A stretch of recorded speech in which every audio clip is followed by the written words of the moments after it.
അസ്സലാമു അലൈക്കും വറഹ്മത്തുള്ളാഹി വബറകാതുഹു. വളരെ അപൂർവമായിട്ടുള്ള ഒരു കഥയാണ് റഹീനയുടേത്. അവളുടെ ഭർത്താവ് അഷ്റഫ് ഒരിക്കലും അവളിൽ നിന്ന് അങ്ങനൊരു പോലും ചിന്തിച്ചിട്ട് പോലും ഉണ്ടാവില്ല. 4 മക്കളുടെ ഉമ്മയാണ് റഹീന. എന്നാലോ 4ാമത് പ്രസവിച്ചതോടുകൂടെ ആ കുഞ്ഞിന് 1.5 വയസ്സായപ്പോൾ ഇവളുടെ മനസ്സിലെ താളം തെറ്റിച്ചതൊരു ദുരന്തം അവിടെ നടന്നു. ഭർത്താവ് ഒരുപാട് പറഞ്ഞ് മനസ്സിലാക്കാൻ നോക്കിയിട്ടും അവൾക്കത് അംഗീകരിക്കാൻ കഴിയില്ലായിരുന്നു. അവൾക്ക് മാനസിക രോഗമാണെന്നാ കരുതിയത്. ആദ്യമൊക്കെ വീട്ടുകാരും എല്ലാവരും അങ്ങനെ തന്നെയാ വിചാരിച്ചത്. അങ്ങനെ അഷ്റഫ് ഭാര്യ വീട്ടിൽ കൊണ്ടാക്കി റഹീനയെ. ആ ഒരു 1.5 വയസ്സുള്ള കുഞ്ഞിനെ പോലും നോക്കാതെ അവൾ അവളുടെ സ്വന്തം വീട്ടിൽ പോയി നിന്നു. എന്നാൽ അവൾക്ക് സുഖമില്ലാത്തതല്ലേ, എന്തോ കണ്ടു പേടിച്ചതാണെന്ന് കരുതി അവളുടെ ഉമ്മയും ആങ്ങളെയും എല്ലാവരും ചേർന്ന് പല ചികിത്സക്കായിട്ട് പലയിടത്ത് കൊണ്ടുപോയി. എന്നാലോ റഹീനയുടെ കാര്യത്തിൽ യാതൊരു മാറ്റവും ഉണ്ടായില്ല. അഷ്റഫോളെ പൊന്നു പോലെയാ നോക്കിയത്. 21 വർഷമായി വിവാഹം കഴിഞ്ഞിട്ട് ഒരു കുറവും വരുത്താതെ അവളുടെ എല്ലാ കാര്യങ്ങളും നോക്കി നടത്തിയായിരുന്നു. എന്നാൽ 4ാമത് പ്രസവിച്ചതോടുകൂടെ ആ കുഞ്ഞിനെ പോലും നോക്കാതെയാണ് റഹീന തനിക്ക് മാനസിക രോഗമാണെന്ന് പറഞ്ഞ് വീട്ടിലേക്ക് എത്തിയത്. എല്ലാവരും അത് വിശ്വസിച്ചു. ആ 1 വയസ്സുള്ള മോളെ നോക്കിയതും അവളുടെ ബന്ധുക്കൾ മാത്രം. എന്നാൽ റഹീനയുടെ ഒരു കാര്യവും തന്നെ അഷ്റഫ് ശ്രദ്ധിച്ചിരുന്നില്ല.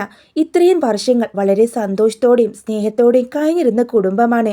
റഹീനയെ ഒരു താല്പര്യങ്ങൾക്കും എതിര് നിൽക്കാത്ത അഷ്റഫ് പെട്ടെന്നാ എന്താ ഇങ്ങനെ മാറിയതെന്നറിയാതെ അവൻ്റെ അളിയന് ഈ കാര്യത്തെക്കുറിച്ച് അന്വേഷിച്ചു.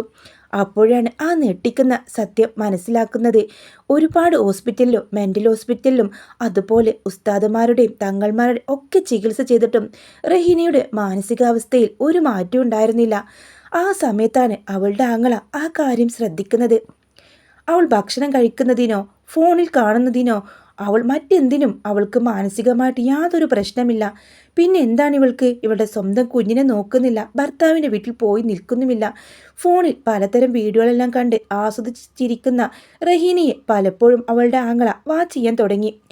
അങ്ങനെ അവളുടെ ആങ്ങള പറഞ്ഞു, ഇനി നീ ഇവിടെ നിൽക്കേണ്ട, നീ നിൻ്റെ ഭർത്താവിൻ്റെ വീട്ടിൽ പോ.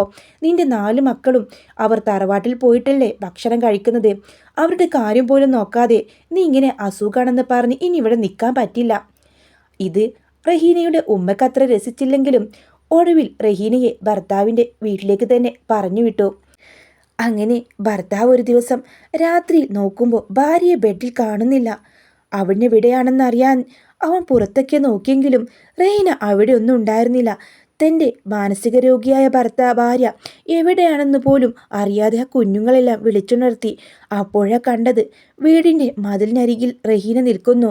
അപ്പുറത്തെ അയൽവാസിക്കാരനായ അബ്ദുമായിട്ട് അവൾ സംസാരിക്കാണ്. ഇത് കണ്ടതും അഷ്റഫിന് കാര്യം മനസ്സിലായി. അപ്പോൾ ഇതെല്ലാം അവളുടെ നാടകമായിരുന്നു, തന്നെ വഞ്ചിക്കായിരുന്നു. ഇത്രയും വർഷം അവർ തമ്മിലുള്ള ബന്ധം ഞാൻ അറിഞ്ഞിട്ടും ഇനി ഒന്നും ഉണ്ടാവില്ലെന്ന് അഷ്റഫ് പറഞ്ഞിരുന്നു. അങ്ങനെ അഷ്റഫ് ഈ കാര്യം അവളുടെ ആങ്ങളെ അറിയിക്കാൻ തന്നെ തീരുമാനിച്ചു. അങ്ങനെയാണ് അവളുടെ ആങ്ങളെ കാണാനെത്തിയത്.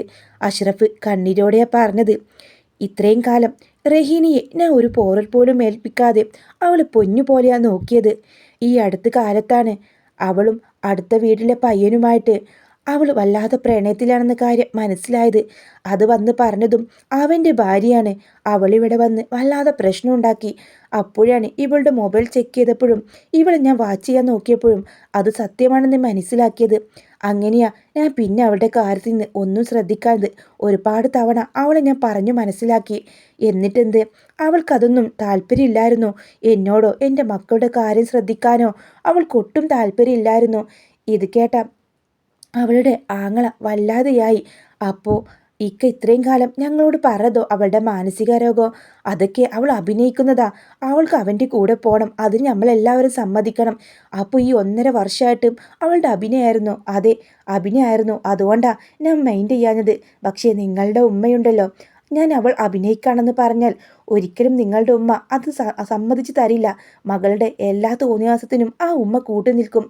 ഇത് കേട്ടതും അഫ്സൽ പറഞ്ഞ വാക്കുകൾ കേട്ട് അളിയൻ ഷിഹാബ് വല്ലാതെ വേദനിച്ചു.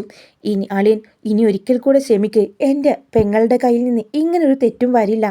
അതും പറഞ്ഞ് വീണ്ടും വീട്ടിലാക്കി പോയി. എന്നാൽ ഈ പെങ്ങൾ 4 മക്കളുണ്ട്. മൂത്ത മകന് 22 വയസ്സ്, എന്നിട്ടാണ് അയൽപക്കത്തുള്ള ചെറുപ്പക്കാരനുമായിട്ട് ഇവൾ വീണ്ടും ഒളിച്ചോടാൻ ശ്രമിച്ചു. ബസ്സിൽ വെച്ചാ ഇവരവരെ പിടികൂടിയത്. വീണ്ടും മക്കളെ ഓർത്ത് പാവം അഷറഫ് എല്ലാം ക്ഷമിച്ചു. വീണ്ടും അവളെ പറഞ്ഞ് മനസ്സിലാക്കാൻ വന്നു. താൻ മെൻ്റൽ രോഗിയാണെന്ന് പറഞ്ഞ് അവളെ വീണ്ടും മെൻ്റൽ ഹോസ്പിറ്റൽ കൊണ്ടുപോയി അഡ്മിറ്റ് ചെയ്തു. മറ്റാർക്കും അറിയില്ല പുറത്ത് ഇങ്ങനൊരു സംഭവം. പുറത്തെല്ലാവർക്കും അവർ എന്തോ കണ്ടു പേടിച്ച് മാനസികാരോഗി.